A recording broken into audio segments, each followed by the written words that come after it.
Good morning, friends. Welcome to SCM Weekly Webinar Series. Today's topic is ABC Inventory Classification and Criteria. I'm your host, Venkatesh Narayanan. So, few introductions. This is a weekly webinar series, and your one-time registration is good enough to continue for the rest of the sessions. We have planned for this session till the end of this year.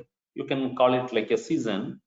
And in each of these webinars, we will be talking about one of the SCM concepts or tools or techniques.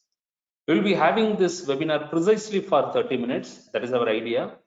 25 minutes we will discuss about the topic, and 5 minutes we will take some Q&A. And during the course of this webinar, you will come across few surveys or polls.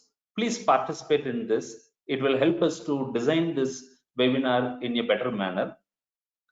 And on the right hand side, you have this go to webinar panel where you have a section titled handouts where you can download this presentation for your future reference.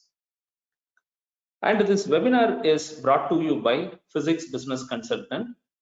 Physics specializes in business analysis, supply chain management, and new product development, consulting and certifications. We offer some 20 plus certifications from across the globe, and very particular with SCMS, EPICS and SIPS, EPICS from USA and SIPS from UK. And we have this CSCP, CPIM, CLTD, and procurement and supply certifications, all the 5 levels from SIPS UK. So with this introduction, let us get started.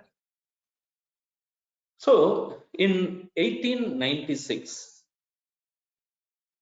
an economist, Vilfredo Pareto, he did a study about the land ownership pattern in Italy. And while he is analyzing, surprisingly, he came across a fact that 80% of the land is owned by 20% of the people or 20% of the population. This is very specific to Italy. And from that time onwards, this is kind of like titled as 80-20 rule, and subsequently Juran, a management consultant, he gave the name Pareto principle. So now when we say ABC classification doesn't have any expansion, right? It is ABC classification because A category, B category, and C category. That is the idea. And when we say ABC classification, it is grounded in Pareto's law, right? And here what we say is, when you classify anything into ABC categories, we are able to give different level of focus, because not everything attracts the same level of attention. A category requires more attention because that forms 80%, B category forms 15%, and C category forms 5%, maybe in terms of value. But in terms of number, the C category will be really more. So let us go through this. Inventory stratification. Inventory stratification means segregating. You know, like we divide this atmosphere into ionosphere, stratosphere, right? Troposphere, right? So these are all the different stratification. That it means we are creating layers. Inventory stratification is grounded in Pareto's law, which according to EPICS dictionary states that a small percentage of a group, right? A small percentage of a group of items represents the greatest impact or value. That's what we are saying. Kind of like a company may be getting 80% of value from 20% of customers, or 80% of spending, maybe 20% of materials. That's what we are saying. A small percentage, that is like say 20%. Okay. And the kind of like that impact is kind of like having 80% or 80% value. In the philosophy, ABC classification is used to create 3 distinct groups of SKUs. So if you want to use ABC classification for raw materials, you will classify based on item numbers, because raw materials we classify under items. In case of work in process, there also we can do the classification. That will be in terms of part numbers. In case of finished goods, you will call them by SKUs or model numbers labeled A, B, and C. So ABC is basically the stratification. So A category occupies 80% of value, but the numbers are just 20%. B category is say something like, or I would say C category. C category is only 5% of value, but maybe as high as 40%. The rest is B, right? Something in between. So A is the most important thing, and C is the trivial ones. B is in between importance, right? So with this introduction, let us go ahead. So today our purpose is, see, like it is not just kind of like about teaching ABC classification. Most of you know about this. Okay, so here I have a poll just to understand about your level of familiarity with ABC classification. So I am launching a poll. You can say, like the question is, the poll is, what's your level of familiarity with ABC classification? High, moderate, knowledge, a starter. Okay, please choose whichever is applicable. I have launched. Please take a moment and answer fast so that we can go ahead.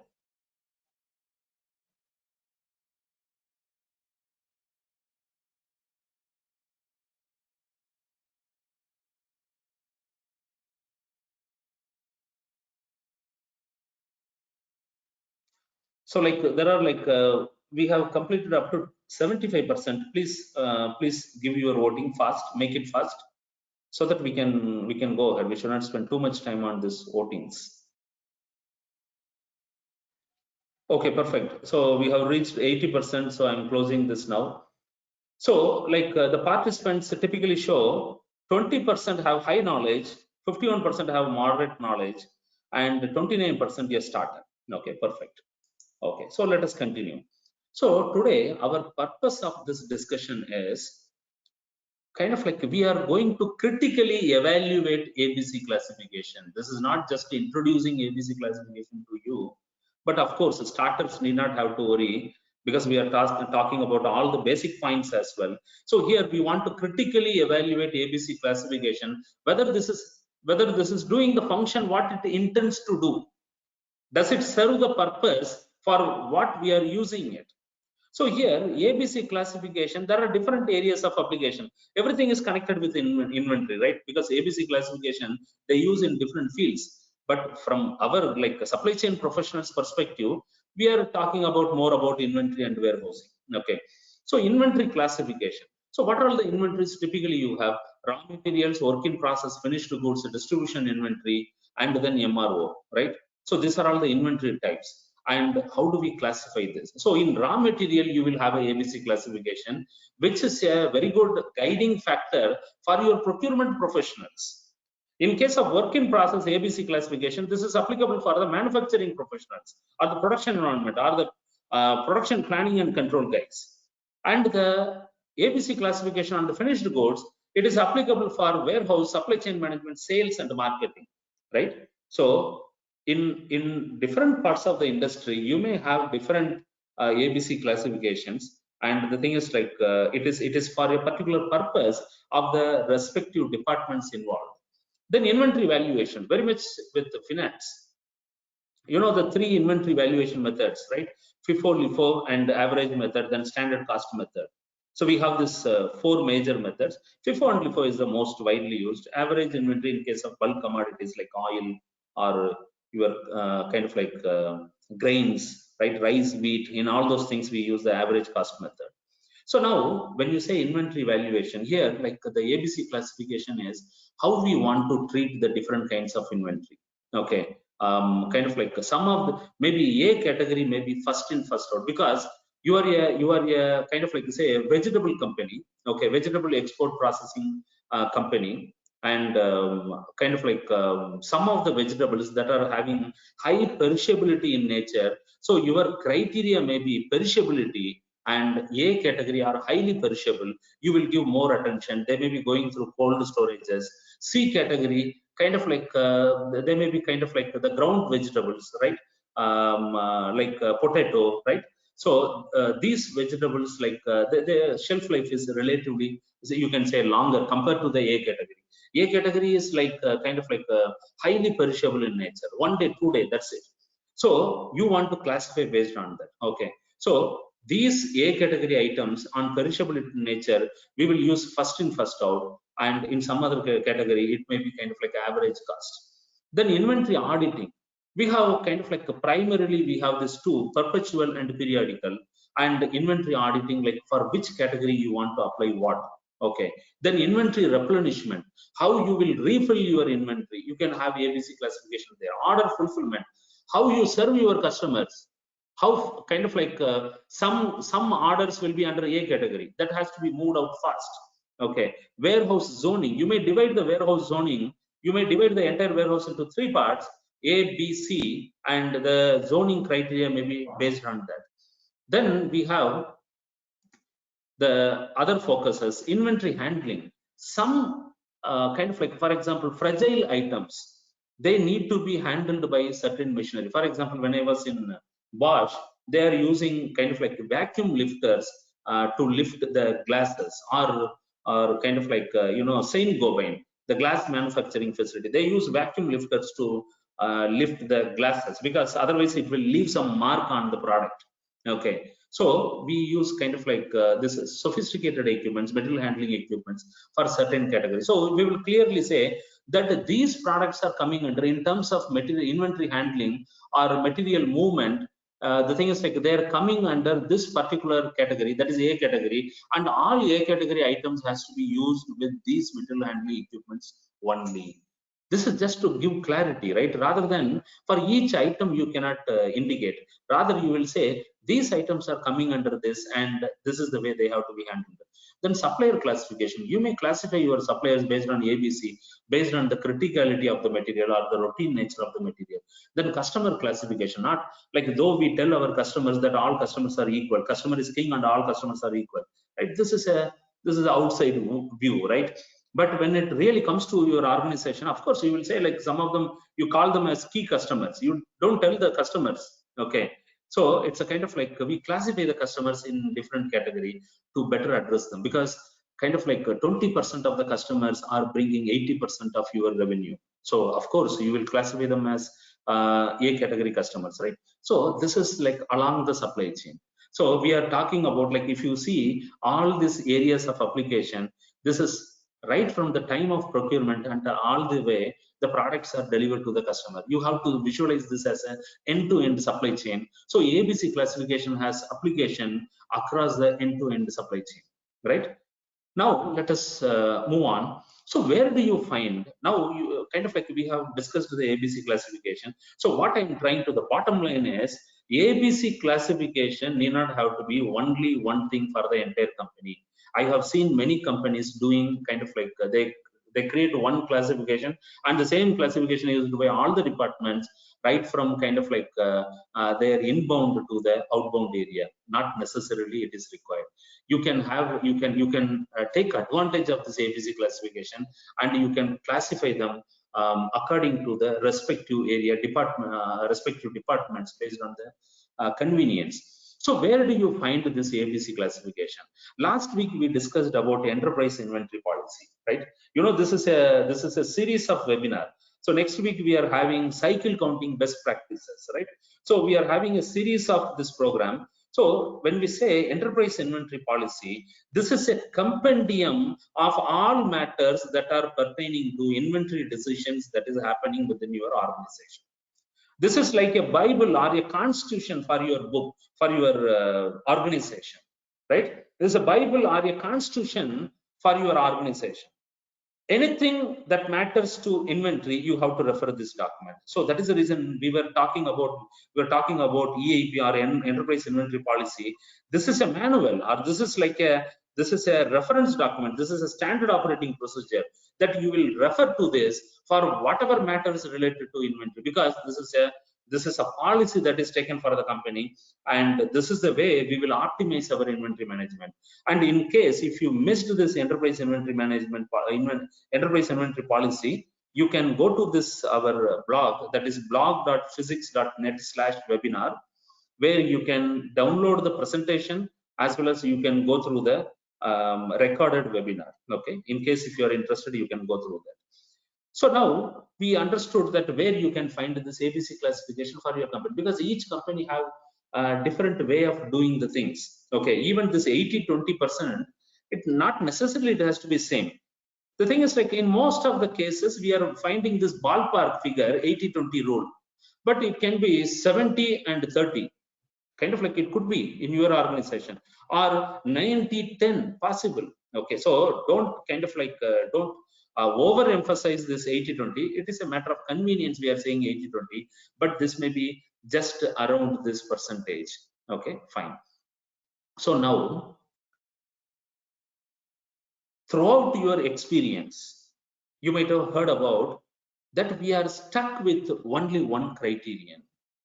Annual dollar volume is used as the criterion. Why we are saying criterion?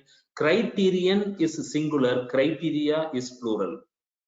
Criterion is singular and criteria is plural. So why we are saying, like, the thing is, like, for long time we are stuck with this one. ABC classification is done on one criterion, that is annual dollar volume. Why we are doing that?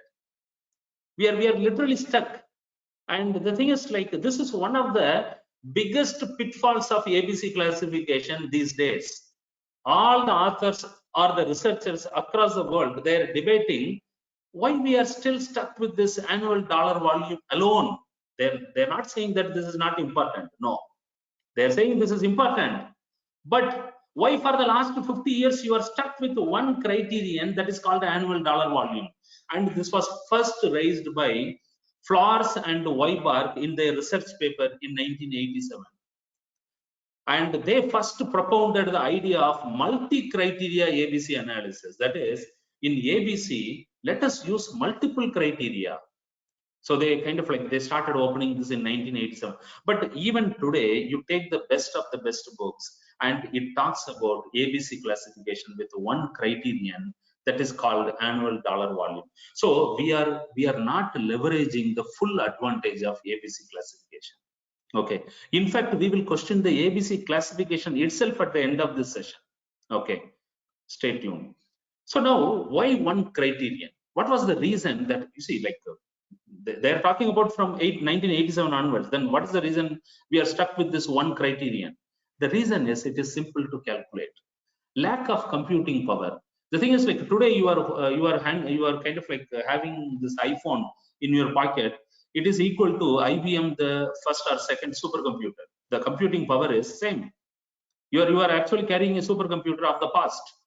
So it's a kind of like, those days the computing power is costly, and availability is also a challenge. It is available only to the research institutions. You cannot make profit out of this. So no company will try to have this kind of like computers in the past. But that is not the case today. Then those days our supply chain is less complex, right? The thing is, like, we were grossly kind of like focused on localization. That is, everything is like within a perimeter. You will be operating within a region. But today, kind of like, the supply chain is very complex. Okay, so it's a kind of like, it makes the supply chain activities less complex. So for all these reasons, we are kind of like stuck with this one criterion.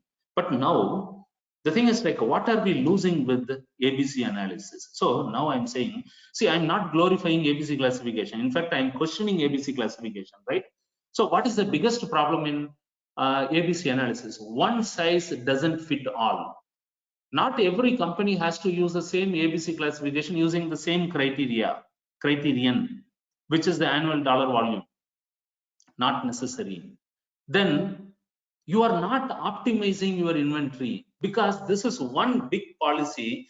Like, for example, when we discussed last week the enterprise inventory policy, we said a company, a typical manufacturing company, this is out of research from CIPS UK, Chartered Institute for Procurement and Supply. In their paper, they indicated that 70% for a typical manufacturing company, if they are making 100 crores turnover, 70 crores worth of materials and components they are buying from outside. And then there is a 20% value addition is happening. Then there is a 10% profit for them. That's what we said, 70-20-10 rule. for a manufacturing company. 70% is going in, like whether you like it or not, you have to spend 70%, or 70% of your turnover you are paying outside, literally. So now the thing is, like, if you are not focused on inventory optimization, improving this further, we are losing a good chunk of money, right? With the kind of like, just by doing that, you are losing money. Okay, so how to save on this? Like, the money saved is more than the money earned, right? You know the saying. So now we are proposing, like, this is not my completely my own thing, okay? But the thing is, like, there are several researches happening around the world in this direction. Multi-level, multi-criteria inventory analysis. Multi-level, multi-criteria. And kind of like, just observe this diagram. This is I would say, this is the most important slide in this entire discussion. So far we are talking about whatever you know, but this is something very important. I would say this is kind of like the climax of this particular webinar. So now you can see this x-axis, y-axis. In x-axis, you have various levels. In how many strata? Strata means levels. So some of the authors indicated this as a strata just to make it more meaningful. I converted this into levels. So these are all kind of like, the x-axis is the levels. In ABC classification, we have 3 levels, correct?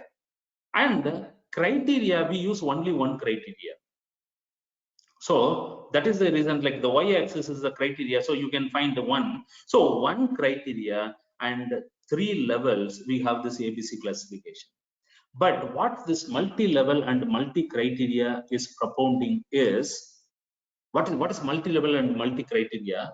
You decide the number of levels according to your company. You decide the number of criteria according to your way of functioning. So the combination should be, the thing is, like, you can use M criteria. If you see the vertical axis, the end is M.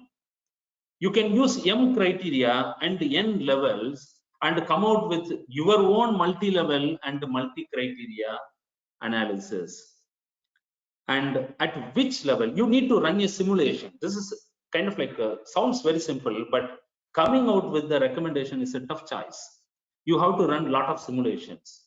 When you run the simulation at one combination, it will give that this is the best for the organization. That is the one you need to select. So now this ABC classification, kind of like, we are saying ABC classification is fine, but it served its purpose and it is no longer very useful. But today we have a lot of technologies available. Computing power is like dead cheap today. So now you can kind of like come out with your own customized number of levels and number of criteria, and you can have your kind of like analysis, inventory analysis. So what happens is, the thing is, like, when you identify, so the red dot indicates this particular company. It is not necessarily 3 and 5, right? So this company, okay, using 3 criteria and 5 levels, that is the sweet spot. They found out that this is where the company saves, kind of like optimizes inventory and saves some money on the inventory, right? So it's a kind of like a multi-level and multi-criteria is the future. This is the way we will be talking about our inventory. You see, today most of the books doesn't talk about this. Okay, these are all living in research papers published by American Business Education and several other eminent magazines. Okay, so they are talking about this, but still this has not percolated to the academic area. Okay, so the thing is, like, in another 5 years, we will be coming across tools and other things that will be using the multi-level and multi-criteria inventory analysis. So then, what are all the possible criteria we have? Okay, there are kind of like the N numbers are there, but for our convenience, I'm kind of like highlighting few of them. Lead time, okay, based on the supplier lead time or your manufacturing lead time. In case of WIP, you may classify based on manufacturing lead time. In terms of raw material, it may be kind of like a supplier lead time. Item criticality, how important it is for your manufacturing facility, which can stop your production line, right? Durability, how long it withstands. Scarcity, repairability, stockability, right? All those things are self-explanatory. Then this list continues. Commonality, how easily, for example, nuts and bolts, these are kind of like, say, M32 by kind of like 50 mm, say, and this is a standard bolt size available, right? Substitutability, the number of suppliers, okay, then mode and the cost of transportation. When I say mode, like we are talking about rail, road, air, ocean, right? Mode of transport and cost of transportation. The likelihood of obsolescence, how easily that becomes kind of like unuseful or non-saleable. In the sense, like obsolescence means the product may be still working, but now today you won't find, you don't buy iPhone 5s, right? Because it may be still working, but the thing is like it is out of fashion, out of model. Then batch quantities imposed by suppliers, that is the minimum order quantity we are talking about. So there are so many other classifications. What best fits to you? That is the question. So it is based on your production environment, your industry, right? Based on that, you will come out with your own. So a lot of research, when you create this multi-level, multi-criteria analysis, inventory analysis, you will be kind of like really doing some good amount of research for your industry or for your specifically for your company to come out with this criteria, and then you can kind of like decide the number of levels as well. Fine. So now we are coming to the close of this. We have a program titled Mastering Inventory Management. Like Physics running a master series, and these are all like at this point these are all only online programs. So Mastering Inventory Management, this is a 4-hour online session. This is going to happen on Sunday, May 17th, 2020, and only for 10 participants of this kind of like, we have some 300 plus registrants for this webinar, and kind of like just as a token of appreciation, we are offering only to 10 participants at a reduced rate. For others, it is 4,500 plus GST. For the participants, only for 10 first come first served basis, you will be able to get this coupon code to redeem this, and you can buy this course at rupees 2,500 plus GST.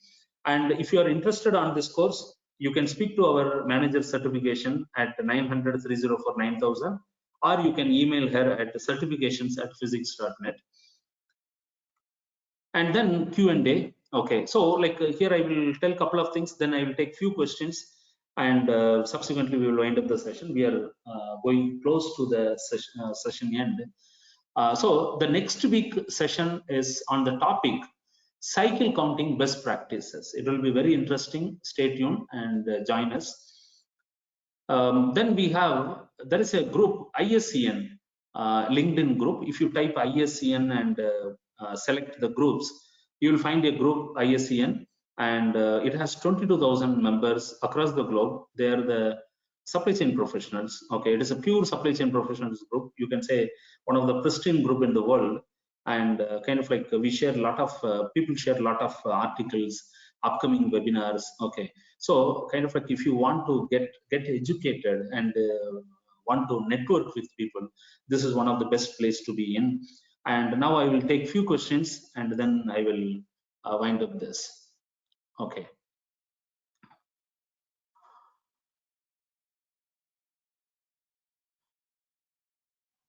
So Sahil is asking economic order quantity. So see, like economic order quantity is kind of like it is a foundation, right?